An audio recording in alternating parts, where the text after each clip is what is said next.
Hello and welcome to News and Views. I'm John Banville. Our guest this week is Senator Joe Robach. Senator Robach, thank you very much for being here. John, great to have this opportunity and talk a little bit about some of the work that continues here legislatively in the Capitol.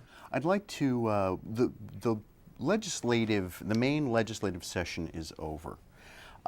It started with the governor is kicking this off with his State of the State and then moved very quickly into the state budget.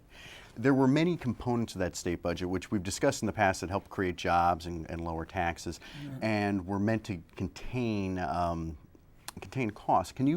Not everything was completely resolved in the state budget at the time. Can you tell us if there are any outstanding issues that still need to be dealt with? You know, one of the things that you touched upon that's certainly very relevant, one of our biggest functions here is getting the state budget, not only for programming and to make sure we're meeting the needs of New Yorkers, but also obviously if you have program, you have to have resources to run it, hence a revenue source. So in this year's budget, we really, I think we're fortunate that we did not have the deficit we had a year ago, but working very closely with Governor Cuomo, who I applaud in a bipartisan way, he's really embraced two main things out of the upstate Republican platform, that is property tax cap and capping the state budget. He even went one step further, working with the Senate and the Assembly this year, and we actually even cut spending, and we were able to even reduce income tax for people earning between $40,000 and $150,000. Certainly a large portion of the people I represent in my district. So I thought that was very good. We're now at the point of the session with the budget being done and that very important part done, where we're waiting. The governor has a certain amount of days per the Constitution to review all the legislation passed and also implement some of the other things. And one of the big things also related to lowering the cost of government, or lowering taxes, I guess, if you will. The other piece that we did is we've already reduced Medicaid to 17% of county shares going into that. But clearly, as County Executive Brooks and other people point out, that 17% is a big portion of their budget.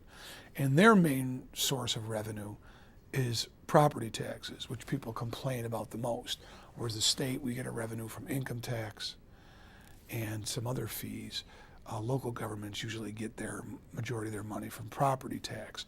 So the governor is going to implement, per our work this year, a complete full state takeover of any increases in Medicaid.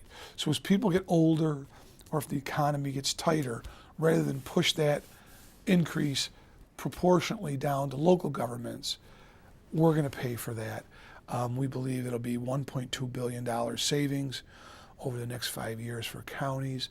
So that'll be another help for them without cutting program, where they won't have to push more of it onto the property taxpayers, which, even though that is in our level of government, I think is the right thing to do, because we have to serve our mutual constituencies.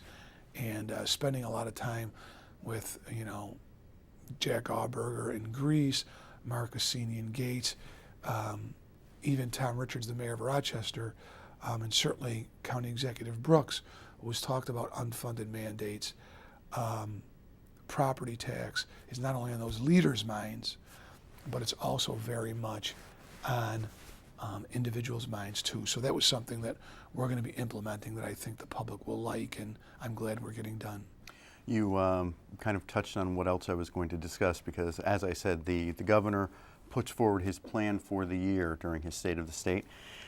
The budget is really where the rubber hits the road, where he funds his programs. And then after the budget, which was done early this year, then after that, individual members' legislation becomes the issue. Right. Negotiating with the Assembly and the governor over certain bills that are important to you.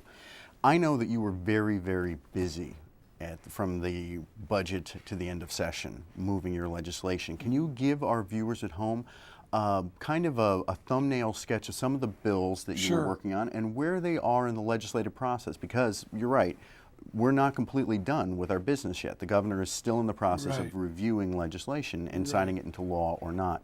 Can you give us a kind of a report card on how you feel things fared during this last session? Yeah, well, I focus globally and individually. So this year, I was very glad that, we were able to pass several bills as a lead sponsor. And as I say to people, which is really true, the vast majority of legislation I do often comes from people in Rochester. So one of the bills that the governor signed actually just yesterday was the bill to have 18-year-olds have to have parental permission for body piercings. And I know we do a lot of things that are important in the economy and taxes, but you know what? As much as a lot of people have applauded it, some people have said, how important is it? I think it's important in this way twofold. First of all, I very, very much believe in we have to support parents. Government should have policies that never make it easy for anybody to drive a wedge between them and their child. And so, there was an expose done by one of the media places where they actually followed a 12-year-old girl around who got several body piercings without her parents' knowledge or permission.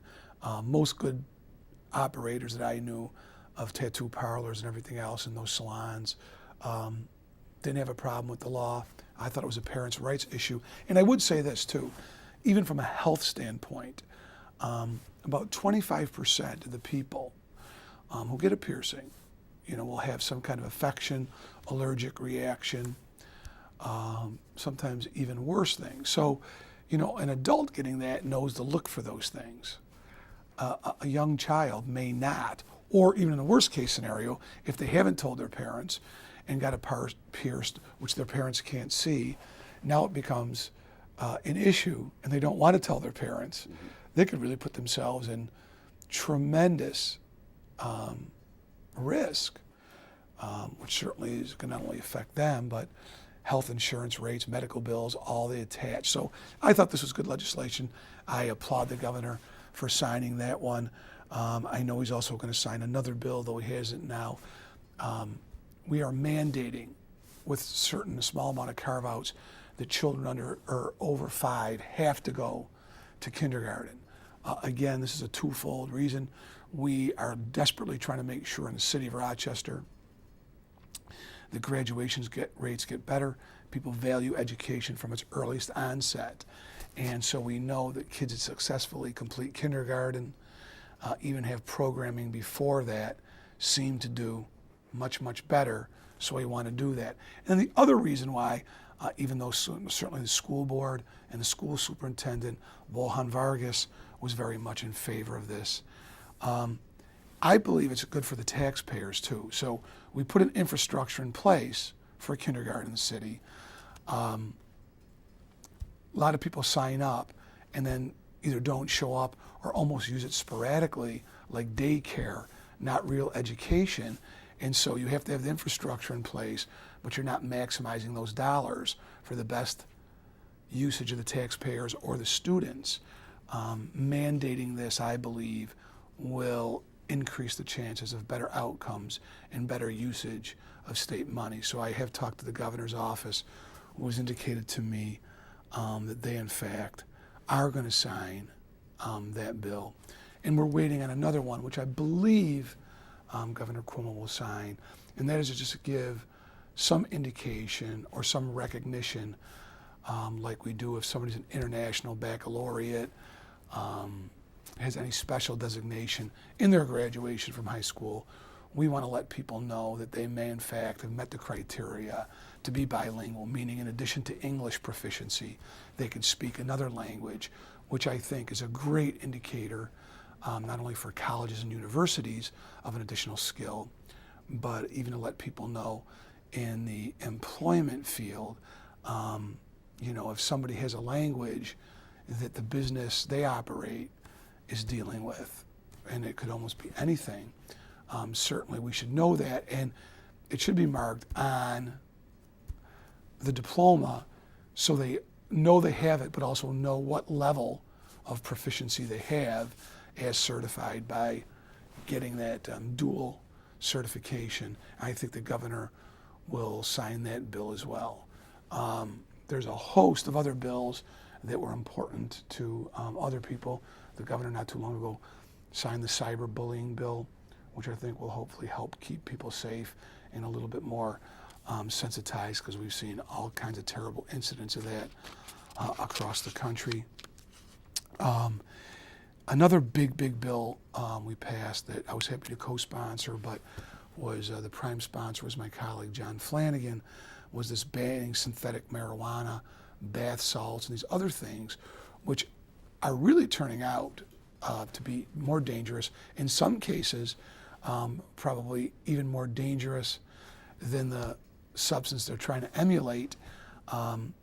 We've had all kinds of bad incidents of people suffering hallucinations, delusions, doing dangerous things to themselves from doing these synthetic drugs, which, you know, up till a little while ago could be sold almost in any store up front, almost like it was a health or all natural supplement, only to have the results, you know, be terrible.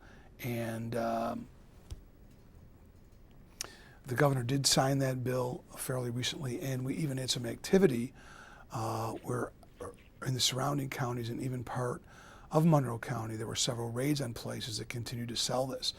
And when I look at it in human terms, I had one young man who was missing in Rochester for a while, who very unfortunately they found drowned in the Genesee River after being missing for a long time. And this was a kid that did pretty well in school, had a great relationship with his, not only his mom, but his extended family. And the one thing that, you know, the family said was the only thing he did differently, and he didn't hide it. He said, you know, I don't want to smoke marijuana and break the law, but, you know, I can try this. And that seemed to really alter his mood, make him have some, you know, anxiety and terror. And, you know, we'll never know if that was directly correlated to even what I'm assuming probably looks like, unfortunately, may have been, you know, a self-inflicted death or suicide, but very tragic for this young man. And certainly his family feels like his mood, his relationship, everything was dramatically altered after he started using some of these drugs, who really, you know, government didn't have any opinion on, or there was no warning or anything on. We've now changed that to better protect the public, which I thought was a very good thing as well. And so there really is a lot going on here. We also did a workforce training bill and had a press conference with some folks at the YWCA and other people who help women advance in the workplace and also transition into the workplace. And that's really having the Department of Labor educate and give better information on what people need to have certain jobs, what they pay, and get them into fields that will be more lucrative. Right now, they estimate that, you know, women earn a little bit more than 80% of what men make. We want to do all we can to level that playing field and assist people in any way. So it's been a good on the budget and pretty productive. The governor's been a good working partner, and I know there's other bills out there too, but hopefully he will sign those ones that make good sense, and we'll continue to move on. And I think this will go down as one of the more productive legislative sessions in history, certainly in the last 25 or so. So reasonably happy, but much work remains to be done. Well, I want to thank you very much for taking the time to inform our viewers at home what is going on, because it's not as if everything stops after Right. session's over. I mean, I'm sure you're still continuing to go to your events Sure. in the district, and I want to thank you very much for taking time to talk to our viewers. Thank you, John. See you soon.